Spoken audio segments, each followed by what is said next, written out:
Hello everyone. तो आज start करते हैं हम एक बहुत ही important topic which is ordinary differential equation. Differential equation को हम दो ब्रांचेस में पढ़ते हैं, ऑर्डिनरी डिफरेंशियल इक्वेशन और पार्शियल डिफरेंशियल इक्वेशन। तो आज हम पहले डिस्कस करेंगे ऑर्डिनरी डिफरेंशियल इक्वेशन। अब डिफरेंशियल इक्वेशन टॉपिक कैसा है, पहले इसके बारे में थोड़ी बात कर लें। तो डिफरेंशियल इक्वेशन का टॉपिक, इसके क्वेश्चन, इसकी प्रॉब्लम सोल्व करने को ज्यादा मुश्किल नहीं है।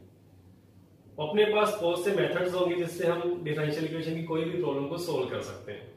बट अब बात यह है कि आपको डिफरेंशियल इक्वेशन की प्रॉब्लम्स को सोल्व करने में इंटरेस्ट कब आएगा, कब आपको ये टॉपिक अच्छा लग सकता है। तो डिफरेंशियल इक्वेशन एक काफी इंटरेस्टिंग टॉपिक है, बट इंटरेस्ट बनाने के लिए हमें कुछ बातों का ध्यान रखना पड़ता है कि हमें डिफरेंशियल इक्वेशन को सिर्फ सोल्व ही नहीं करना, उसको देखना भी है कि डिफरेंशियल इक्वेशन होता क्या है और अप्लाई कहां पे होता है। किस तरह से हम डिफरेंशियल इक्वेशन को अपने आसपास ऑब्जर्व कर सकते हैं, किसी भी अपने आसपास वाले माहौल में हम इसकी एग्जांपल्स खुद तैयार कर सकते हैं। तो जब ये नॉलेज हमें होगी, हमें डिफरेंशियल इक्वेशन के अंदर जाना आ जाएगा कि एक्चुअल में इसके अंदर काम क्या चल रहा है, तब डिफरेंशियल इक्वेशन टॉपिक में इंटरेस्ट बनना स्टार्ट होगा। और अगर एक बार इस टॉपिक में इंटरेस्ट बन जाता है तो फिर इसकी प्रॉब्लम सोल्व करना कोई मुश्किल नहीं। तो अभी हम स्टार्ट करते हैं डिफरेंशियल इक्वेशन। सबसे पहले बात करते हैं कि डिफरेंशियल इक्वेशन होती क्या है। दो वर्ड्स नाम ले रहे हैं, एक डिफरेंशियल और एक इक्वेशन। हम छोटी क्लास में पढ़ते थे पॉलिनोमियल और इक्वेशन। ये पॉलिनोमियल और इक्वेशन में क्या डिफरेंस होता है। इक्वेशन हम जब बोलते हैं इक्वल टू सम कांस्टेंट या फिर इक्वल टू जीरो ज्यादातर लिखते हैं, like x plus 1 equal to 0, जिसमें इक्वलिटी है तो हम उसको इक्वेशन बोल देते हैं, चाहे वो सिंगल वेरिएबल में हो या मोर देन वन वेरिएबल में हो। जब पॉलिनोमियल की बात करते हैं तो इसको एज ए फंक्शन ट्रीट कर लेते हैं, px equal to x plus 1, तो ये पॉलिनोमियल बन जाती है। तो अभी हम बात किसी करने वाले इक्वेशन की। दूसरा वर्ड इसमें क्या है, तो वो पहला वर्ड है पर पहले हमने वो डिस्कस कर लिया, इक्वेशन। डिफरेंशियल एक ऐसी इक्वेशन जिसमें डेरिवेटिव की इन्वॉल्वमेंट हो। तो अभी यहां पे इंपॉर्टेंट बात क्या बन गई है कि डिफरेंशियल इक्वेशन पढ़ने से पहले हमें डेरिवेटिव के बारे में नॉलेज होनी जरूरी है। डेरिवेटिव का पता हो क्या है, किस तरह से यूज किया जाता है, तब डिफरेंशियल इक्वेशन टॉपिक हमें अच्छा लगेगा, तभी हम डिफरेंशियल इक्वेशन में आगे बढ़ सकते हैं। तो अगर हम डिफरेंशियल इक्वेशन की जस्ट डेफिनेशन लिखें तो लिख सकते हैं an equation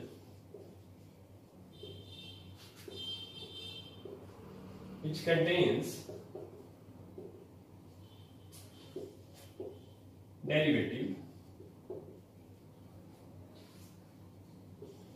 of an unknown function. An equation which contains derivative of an unknown function of any order is called differential equation.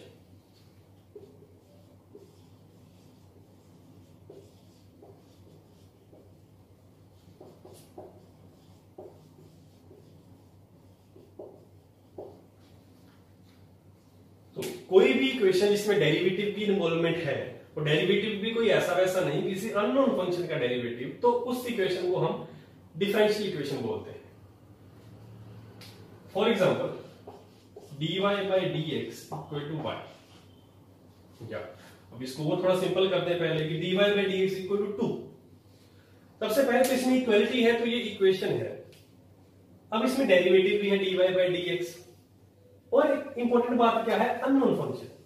ये इसको समझ लेना जरूरी है, किसी अननोन फंक्शन का डेरिवेटिव।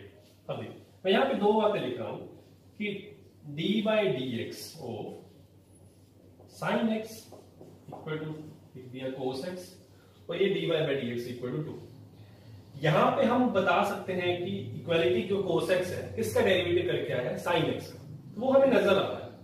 इसमें अननोन कुछ नहीं है, इसमें हमने y का डेरिवेटिव किया और 2 आ गया। इसका मतलब हमने किसी ऐसे फंक्शन का डेरिवेटिव किया जिसका जो y क्या था, x का फंक्शन था, इसका डेरिवेटिव 2 आ गया।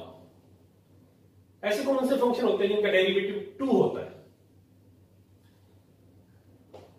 तो वो अभी हमें सोचना पड़ा। इसका मतलब y क्या है, अननोन है, हमें निकालना पड़ेगा। वो क्या हो सकता है, वो 2x हो सकता है।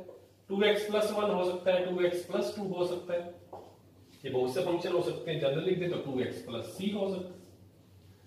तो अननोन फंक्शन की इन्वॉल्वमेंट है डेरिवेटिव की फॉर्म में और इक्वालिटी है, तो तीनों बातें मिला के क्या बनता है, डिफरेंशियल इक्वेशन। तो डिफरेंशियल इक्वेशन के लिए तीन बातें, पहली बात तो डेरिवेटिव होना चाहिए, इक्वेशन होनी चाहिए और किसी अननोन फंक्शन का डेरिवेटिव होना चाहिए। किसी भी ऑर्डर का हो प्रॉब्लम नहीं है। यहां पे अगर हम d2y/dx² plus dy/dx plus y equal to 0 लिख देते हैं तो भी कोई प्रॉब्लम नहीं है। डेरिवेटिव हो किसी भी ऑर्डर का तो उसको डिफरेंशियल इक्वेशन बोला जाता है। ठीक है, अब अगर हम डेरिवेटिव पार्शियल डेरिवेटिव यूज कर लें del z/del x plus del z/del y equal to 1, तो ये भी डिफरेंशियल इक्वेशन है क्योंकि सारी बातें अभी भी वही है। अननोन फंक्शन इसमें z हो गया और जिसको हम डिपेंडेंट वेरिएबल भी बोलेंगे, x और y दोनों इंडिपेंडेंट वेरिएबल जिसके विद रिस्पेक्ट टू डेरिवेटिव कर रहे हैं, तो ये भी इक्वालिटी है, तो ये भी डिफरेंशियल इक्वेशन है। जब हम पार्शियल डेरिवेटिव यूज कर रहे हैं तो इसको पार्शियल डिफरेंशियल इक्वेशन बोला जाएगा, जब ऑर्डिनरी डेरिवेटिव यूज कर रहे हैं तो ऑर्डिनरी डिफरेंशियल इक्वेशन बोला जाएगा। ठीक है, तो पहले डिफरेंशियल इक्वेशन की डेफिनेशन हमें अच्छे से क्लियर है। आगे अब बात करते हैं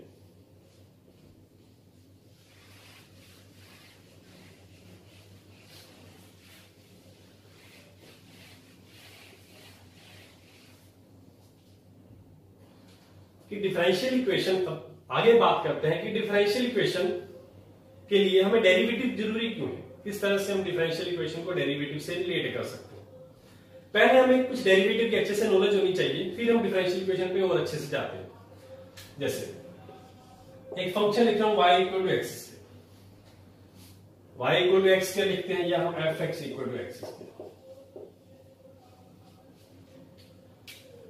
अब इसका डेरिवेटिव हम सबको पता है कि dy/dx निकाले तो कितना आ जाएगा, 2x। क्लियर है। तो डेरिवेटिव को हम बोलते हैं rate of change in dependent variable with respect to independent variable. y is a function of x का मतलब वो इंडिपेंडेंट वेरिएबल x हो गया, क्योंकि x की चॉइस अपने पास है, हम इसमें कुछ भी पुट करें इसकी डोमेन के अकॉर्डिंग, इस पे डिपेंड होकर y निकलेगा तो वो डिपेंडेंट वेरिएबल। तो डेरिवेटिव की डेफिनेशन हम जो लेते हैं, rate of change of dependent variable with respect to independent variable, तो वो 2x आता है। बट मैंने पहले ही कहा कि डिफरेंशियल इक्वेशन को पढ़ने के लिए हमें डिफरेंशियल इक्वेशन को पता होना चाहिए कि उसमें चल क्या रहा है। अब ये x² का डेरिवेटिव 2x आ गया, बट इसको हमने देखना हो कि ये चीज क्या है, किस तरह से इसको देखा जा सकता है। सिर्फ वेरिएबल में तो x² था, पावर आगे आगे तो ये बात खत्म नहीं हुई। चलिए इस चीज को देखते हैं। y इक्वल टू x², ये एक फंक्शन है, इसको हम अपने आसपास किस तरह से देख सकते हैं कि ऐसी कोई चीज हमें अपने आसपास नजर आ रही है कहीं। तो इसकी मैं एक अच्छी एग्जांपल दूं। आप जहां भी बैठे ये वीडियो देख रहे हो सकता है जहां भी आप बैठे हो नीचे उस फ्लोर पे टाइल्स लगी हो, स्क्वायर टाइप की। मोस्टली फ्लोर्स में टाइल्स लगी होती है स्क्वायर टाइप की। तो नीचे जो फर्श है उस पे आप देख सकते हो कि अगर टाइल्स लगी है तो अच्छा, नहीं तो थोड़ा ऑब्जर्व इमेजिन कर लो कि फ्लोर पे टाइल लगी होती है, कोई भी टाइल है स्क्वायर टाइप की। तो इसकी एक साइड अगर हमें देखनी हो कितनी है, बस देखते ही पता लगना होगा कितनी है। अभी हमें इतना आइडिया नहीं होगा कि ये कितने, थोड़ा अप्रोक्सीमेटली लगाएंगे। तो इस साइड को हम नेम क्या दे देते हैं, एक बार x मान लेते हैं। कुछ तो लेंथ होगी, x यूनिट मान ली हमने, तो फिर ये इसकी हाइट भी सिमिलरली, क्योंकि स्क्वायर है तो कितना हो जाएगा, x। ठीक, तो अगर इसका एरिया क्या होगा, एरिया स्क्वायर का एरिया लेते हैं साइड स्क्वायर। तो अगर हम बात करें area equal to side square लेते हैं, तो अभी अपने लिए वो एरिया मतलब x² हो गया, और एरिया को हमने नाम क्या दे दिया अपनी तरफ से y, कि y मेरे लिए काम क्या कर रहा है, एरिया का, तो y इक्वल टू x के लिए फंक्शन बन गया। अब डेरिवेटिव पे आते हैं, rate of change of dependent variable. Dependent कौन है, एरिया, इसका मतलब rate of change of dependent variable, change in area with respect to side, और वो साइड कौन सी, x। एक्चुअल में हमें ये पता करना है जो इसका डेरिवेटिव है, तो क्या होगा, इसका मतलब अगर मैं साइड में थोड़ा चेंज करूं, उसके कोरस्पॉन्डिंग एरिया में कितना चेंज आएगा वो मेरा डेरिवेटिव है, उसकी रेशो लिखूंगा। तो मतलब साइड में थोड़ा चेंज करें। विद रिस्पेक्ट टू जब बोलते हैं तो जिसके विद रिस्पेक्ट टू, अगर आप विद रिस्पेक्ट टू जेड की बात कर रहे हो तो जेड में थोड़ा पंगा लेके थोड़ा चेंज करके कोरस्पॉन्डिंग डिपेंडेंट वेरिएबल में क्या चेंज आएगा वो देखना है। तो थोड़ा सा अगर साइड में चेंज करें, थोड़ा सा हमने इसको बढ़ा दिया तो साइड है तो इधर से भी बढ़ेगी, थोड़ा जूम हो गई। ये थोड़ी सी जो चीज बढ़ी इसको नेम क्या देते हैं हम, dx। dx नेम दे दिया, इधर भी वो कितना हो गया dx।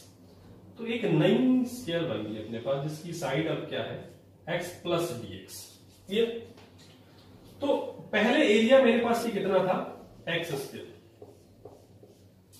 अभी नया क्या क्या ऐड हुआ चेंज देखने के लिए यही देखना है कम हुआ है या बड़ा है। तो बड़ा है, हमें कितना तो पता लग रहा है, कितना बड़ा है वो चीज देखें। एक तो ये वाली रेक्टेंगल अपने सामने है, इसका एरिया कितना है x इंटू डी एक्स। एक ये रेक्टेंगल अपने सामने है, इसका एरिया भी कितना है x इंटू डी एक्स। और ये क्या छोटी सी, इसकी साइड इधर भी dx है इधर भी dx है, तो dx और dx मतलब dx स्क्वायर। ये एक्चुअल में जो चेंज आया है वो है द चेंज इन एरिया। तो ये 2x dx हो गया प्लस dx स्क्वायर। जब भी ये हमने बात की dx थोड़ा सा बढ़ाया था तो बहुत ही स्मॉल चेंज किया था, मतलब ये dx जो नंबर है बहुत ही छोटा नंबर है और बहुत ही स्मॉल नंबर है।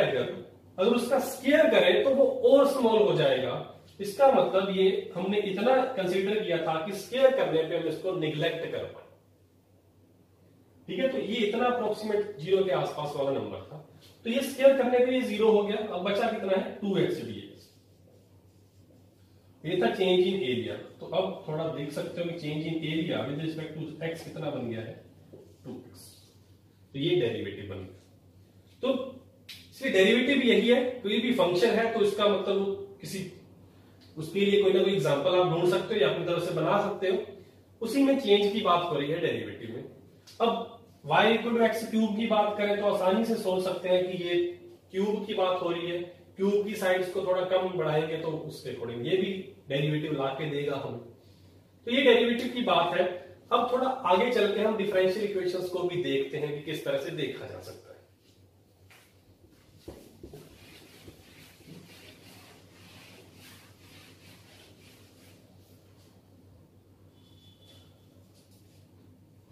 जैसे बहुत सी डिफरेंशियल इक्वेशंस हमने देखी हुई हैं, जैसे dy by dx equal to y, dy by dx y into 1 minus y,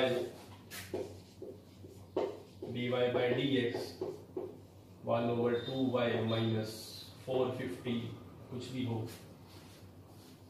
ऐसी डिफरेंशियल इक्वेशन हमने बहुत सारी देखी होती है, बट इनका मीनिंग क्या है एक्चुअल में। अपनी प्रॉब्लम वो है कि हमें इसको देखना है उनके पीछे क्या चल रहा है। तो अब मैं आपको सिंपल सी एग्जांपल देता हूं। सपोज एक रूम है बहुत गंदा सा, काफी उसमें कूड़ा पड़ा है, कचरा काफी पड़ा है। एक छोटा सा रूम है, इस रूम में कुछ चूहे दौड़ रहे हैं ना, गंदगी में है, चूहे पड़े हुए हैं यहाँ पे। तो कुछ टाइम इस चीज को ऑब्जर्व किया गया है, एक्सपेरिमेंट किया जा रहा था कि जो इसमें भी चूहे हैं आफ्टर 1 मंथ जो उनकी पॉपुलेशन है अपना हाफ बढ़ जाती है। आज अगर हमने उस रूम को देखा, आफ्टर 1 मंथ देखेंगे तो उनका हाफ बढ़ जाएगी पॉपुलेशन। फॉर एग्जांपल अगर आज 1000 चूहे हैं वहां पे तो आफ्टर 1 मंथ 500 और ऐड हो जाएंगे। तो मंथ 30 डेज का मंथ कंसिडर कर रहे हैं अभी। तो अगर 500 है तो 250 और आ जाएंगे, टोटल 750 हो जाएंगे आफ्टर 1 मंथ। ये एक बात यहाँ पे पता लगी हमें। बाकी बातें छोड़ देते हैं, और भी बहुत सारी बातों पे एक चीज डिपेंड करती है कि अगर इनको फूड ना मिला हो कुछ भी। अभी सिर्फ एक एग्जम्पशन पे लेके चलते हैं बात की, आफ्टर 1 मंथ इसकी पॉपुलेशन अपना हाफ बढ़ जाती है। अब उसी रूम में कुछ कैट्स छोड़ दी गई, कुछ बिल्लियां छोड़ दी गई। बिल्लियों का काम क्या है, पर डे 15 चूहे खा जाती हैं, मतलब पर डे 15 चूहे उन्होंने खाने ही खाने। तो पूरे मंथ के कितने खा जाएंगी, पूरे मंथ में 15 है इंटू 3 कर देंगे क्योंकि हम 30 डेज का मंथ लिया, तो 450 चूहे खा जाएंगे। अब आफ्टर 1 मंथ अगर हम देखेंगे कि चेंज कितना आया पॉपुलेशन में, तो अपने पास फॉर्मूला क्या होगा। मतलब अगर 500 थे तो आने कितने वाले थे 250, टोटल 750 हो गए, बीच में से 450 हमें माइनस करने पड़ेंगे, इस तरह से देखना होगा। अब इसको डिफरेंशियल इक्वेशन की फॉर्म में कैसे लिख सकते हैं, क्योंकि डेरिवेटिव में हमने नेम लिया कि चेंज होता है, तो डिफरेंशियल इक्वेशन भी एक चेंज की ही फॉर्म है। जहां भी आपको चेंज दिखे किसी चीज में विद रिस्पेक्ट टू किसके, यहां हम क्या ऑब्जर्व कर रहे हैं, with respect to time after 1 month, तो वहां पक्का एक डिफरेंशियल इक्वेशन होगी, बस हमें वो देखना आना चाहिए। सपोज अगर हम चूहों को y बोल देते हैं और टाइम है उसको t बोल देते हैं, तो अभी हम क्या देखने जा रहे हैं, d बाय dt, मतलब with respect to time change देखने जा रहे हैं किसमें, चूहों में, जिसको हम y भी बोल सकते हैं। क्या चेंज है कि वो हाफ चेंज होता है अपनी पॉपुलेशन का, और माइनस कितने हो जाते हैं 450। इस डिफरेंशियल इक्वेशन को देखो, यही है। अगर हमें y, बस हम y को रिप्लेस किससे कर रहे हैं, चूहों से, चूहे माइनस 450 कर दिया गया है, तो ये एक डिफरेंशियल इक्वेशन ही बन गई। dy बाई dx लिखा है, तो dy बाई dt, अगर हम टाइम को t बोल रहे हैं तो ये डिफरेंशियल इक्वेशन बन के आ गई। अब यहां पे एक बात की, 15 चूहे बिल्लियों ने खाने हैं पर डे, तो मतलब कम से कम 15 होने भी तो चाहिए ना, कम से कम 15 या 15 से ज्यादा होंगे तभी हम आगे काम कर सकते हैं। तो डिफरेंशियल इक्वेशन में आपने बहुत बार ऐसी कंडीशंस देखी होंगी, इसमें कुछ लिखा होता है, एक साथ में एक इनिशियल कंडीशन दी जाती है, वो इसीलिए जब आप काम स्टार्ट कर रहे हो तो पता होना चाहिए कितना काम, कहां से काम स्टार्ट कर। तो यहाँ पे 0 मतलब t इक्वल टू 0, जब हमने काम शुरू किया तब चूहों की संख्या क्वांटिटी कितनी थी, y नोट, तो y नोट अब हमें पता लग गया कि ये तो ग्रेटर देन इक्वल टू 15 तो होना ही चाहिए, तो तभी बात आगे बढ़ेगी। ठीक है, ये डिफरेंशियल इक्वेशन को ऑब्जर्व कर सकते हो इस तरह से। एक और एग्जांपल दूं अगर मैं इसमें,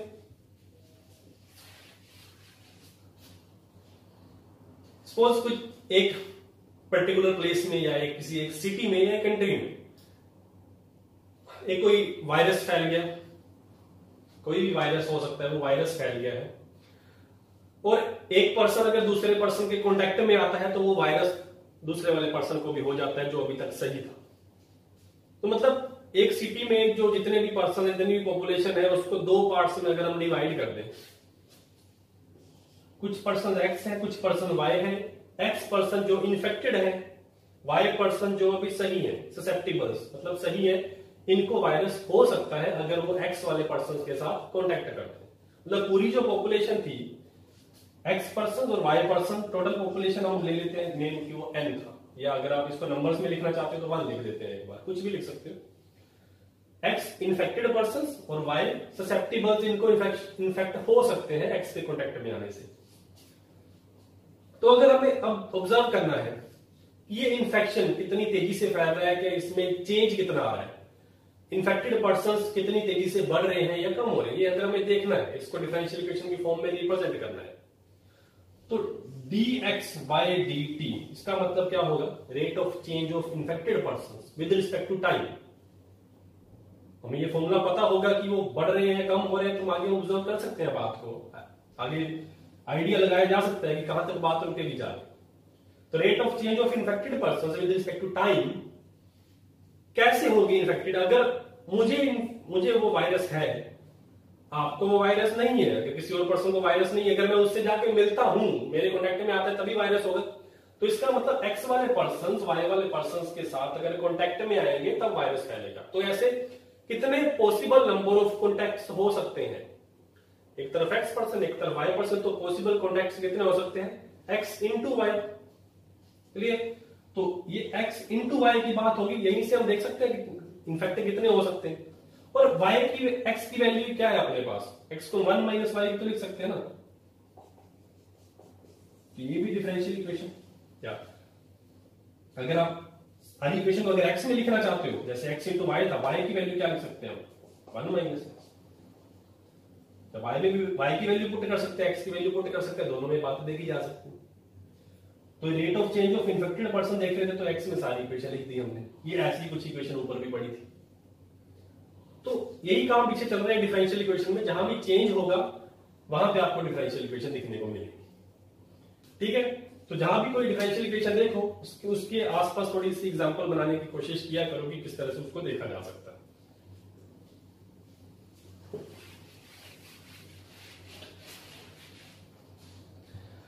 तो आगे करते हैं, अब डिफरेंशियल इक्वेशन के मेन टॉपिक्स पे आते हैं, इसकी प्रॉब्लम्स पे आते हैं।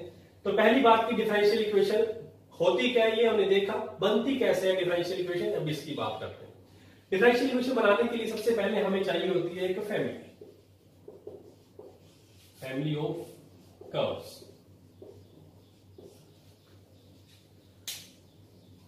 ऑर्डिनरी डिफरेंशियल इक्वेशन की बात कर रहे हैं अगर, तो इसमें अपने पास एक ही डिपेंडेंट वेरिएबल होगा, एक ही इंडिपेंडेंट वेरिएबल होगा। पार्शियल डिफरेंशियल इक्वेशन में डिपेंडेंट वेरिएबल एक होता है, independent variable more than one होते हैं। जहां भी more than one independent variable होंगे वहां पार्शियल डिफरेंशियल इक्वेशन बोला जाएगा। तो ऑर्डिनरी के लिए हमें सबसे पहले चाहिए होती है एक फैमिली। फैमिली किस तरह से, for example y equal to ax, इसको हम क्या बोलेंगे, this is a family of straight lines in r square या in xy plane which passing through origin.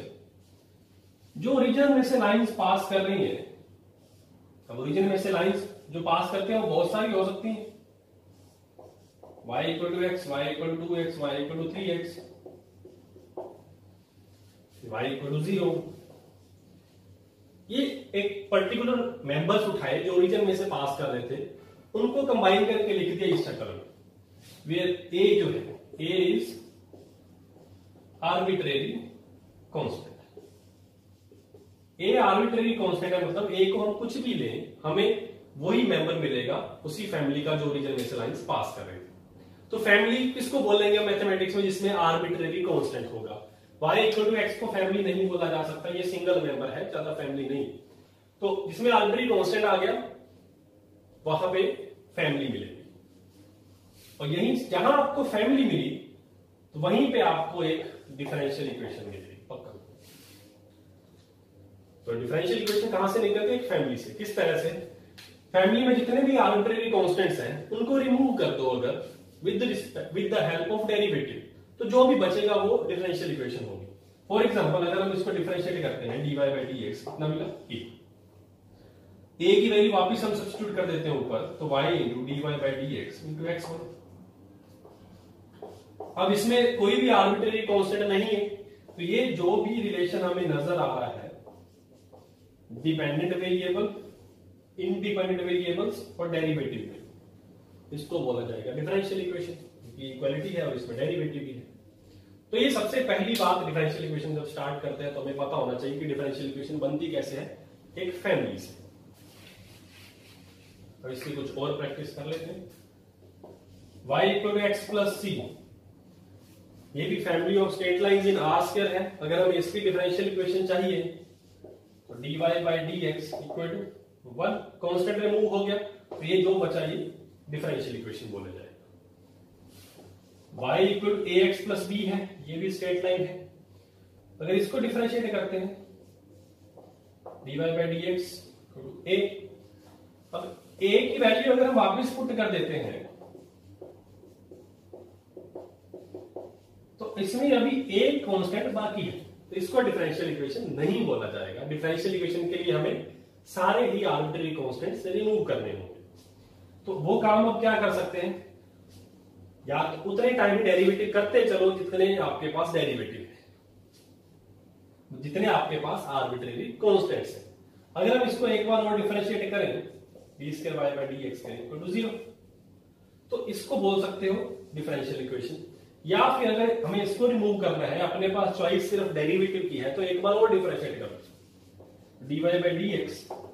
यहां डिफरेंशिएट करेंगे तो प्रोडक्ट रूल लगेगा d y by d x, x का 1 हो गया, plus x d square y by d x square, और b constant था तो उसका 0 हो गया, ये कैंसिल आउट हो गए। अभी अपने पास बचा है x into d square y by d x square equal to 0। तो इन दोनों में से कौन 0 हो सकता है, x अगर ऑलवेज 0 हो जाएगा तो वो जो अपने पास फैमिली थी वो तो नहीं बचेगी, वो तो y इक्वल टू b बच जाएगा। तो इसका मतलब जो ऑलवेज 0 होने वाला काम है वो कौन सा है, d square y by d x square equal to 0।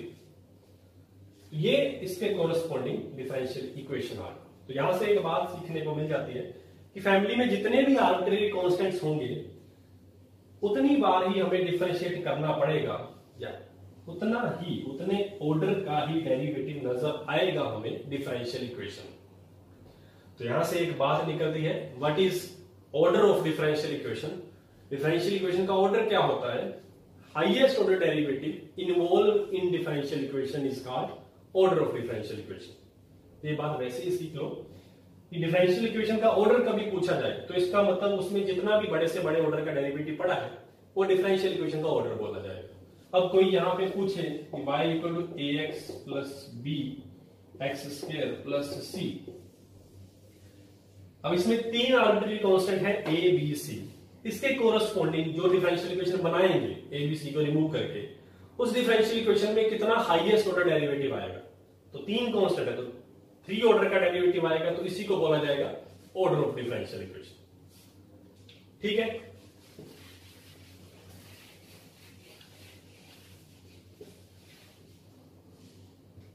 तो अब जैसे अभी से पूछा जाए family of all circles in x y plane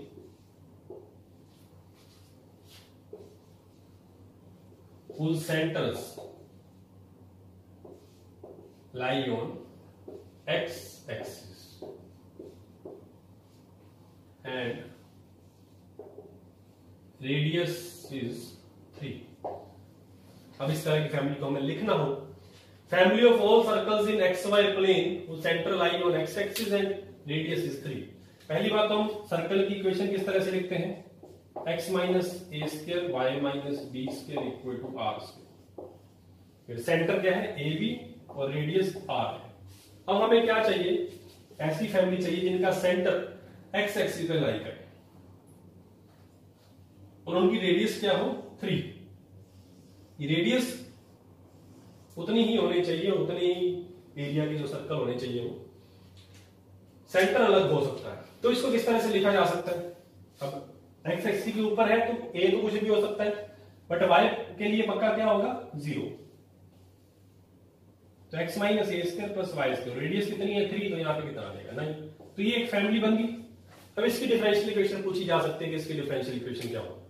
आगे वर्ड अटैच करते हैं, find the differential equation of family of all circles in x y plane r. तो इसकी डिफरेंशियल इक्वेशन बनाने के लिए क्या करेंगे, ए कांस्टेंट है तो इसको रिमूव करेंगे, तो 2 of x minus A plus 2y into dy by dx, और 9 का तो क्या हो जाएगा 0। अब a रिमूव करना है, वो आपकी मर्जी है, जिस तरह से मर्जी रिमूव करो।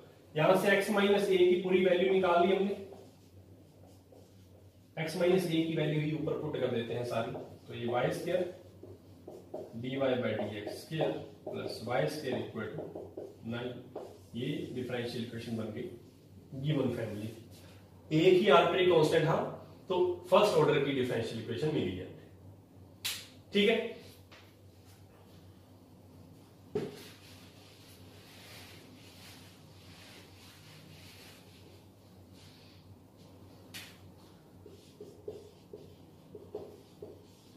आगे करते हैं family of all circles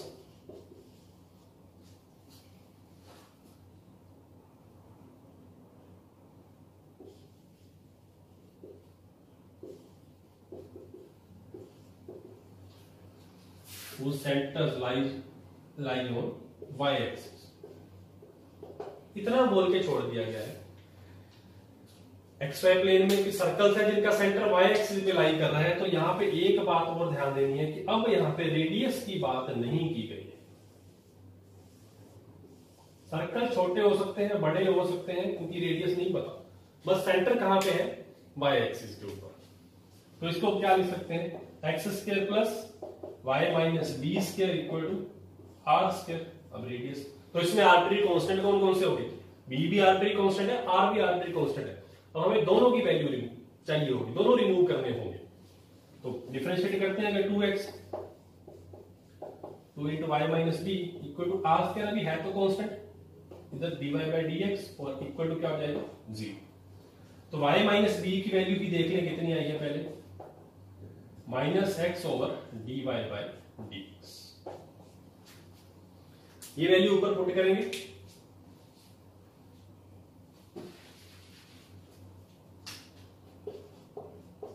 square करेंगे तो x square over d y by d x square हो जाएगा इक्वल टू आर।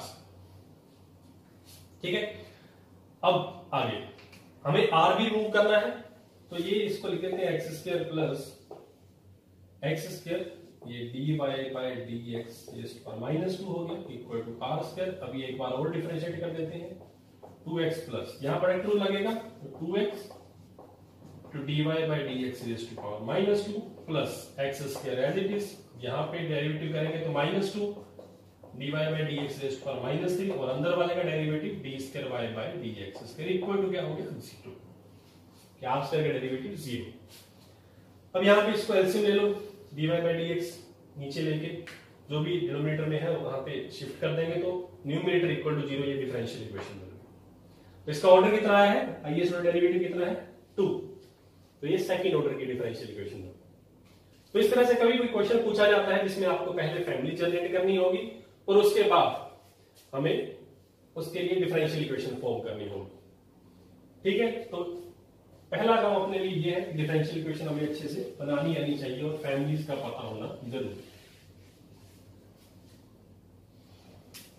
चलिए, तो इसी से रिलेटेड एक क्वेश्चन और आगे करते हैं।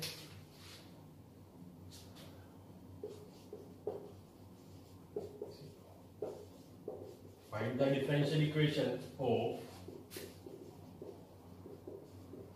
family of parabolas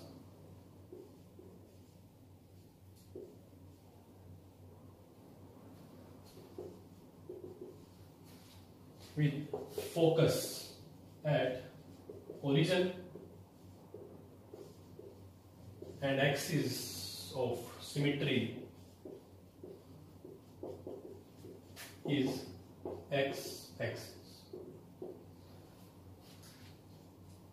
family given है पैराबोलास की, फोकस जिनका ओरिजिन पे है और एक्सिस ऑफ सिमेट्री या फिर उनकी एक्सिस एक्स एक्सिस है। तो पहले तो हम इसको देखें किस तरह से देखा जा सकता है। तो ये राइट हैंडेड पैराबोलास हो सकते हैं क्योंकि फोकस ओरिजिन पे है और एक्सिस इनकी कौन सी है, एक्स एक्सिस। बट अगर बात इनकी करें तब भी ठीक है। तो राइट हैंडेड पैराबोलास भी है, लेफ्ट हैंडेड पैराबोलास भी है, दोनों की बात है। तो इस फैमिली को हम क्या लिख सकते हैं, Y square equal to 4ax। तो जनरल में हम पैराबोलास को लिखते हैं, अगर ये पॉजिटिव है तो राइट हैंड है, नेगेटिव है तो लेफ्ट हैंड साइड वाला काम है। अब इस क्वेश्चन को अगर हमें सोल्व करना है पूरा, तो एग्जाम में इसको किस तरह से लिखा जाना चाहिए हम पूरी बात करते हैं। तो जब हम इसका सॉल्यूशन लिखने वाले हैं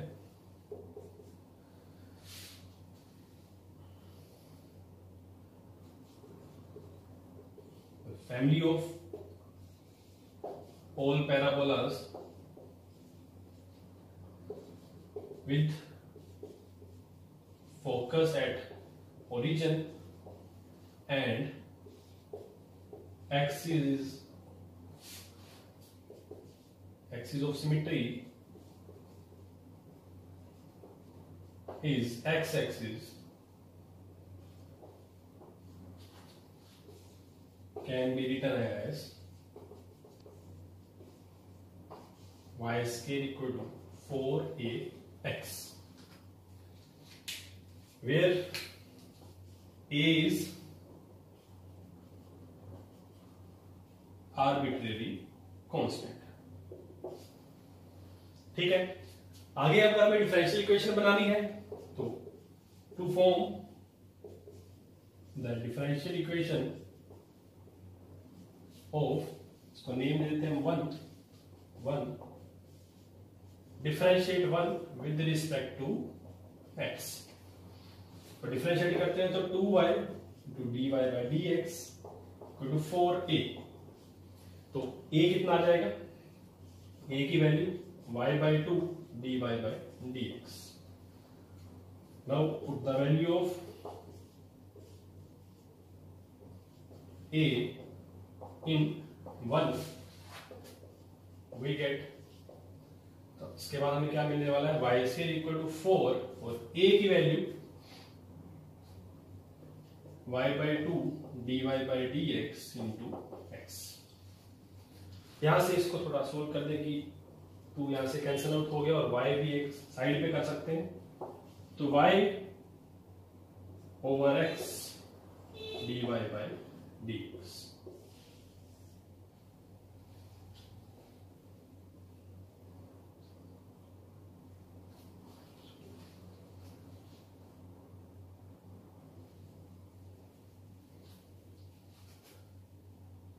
तो एक y भी यहां पे साइड पे कर सकते हैं, तो उसके बाद हमें क्या मिलने वाला है, y ओवर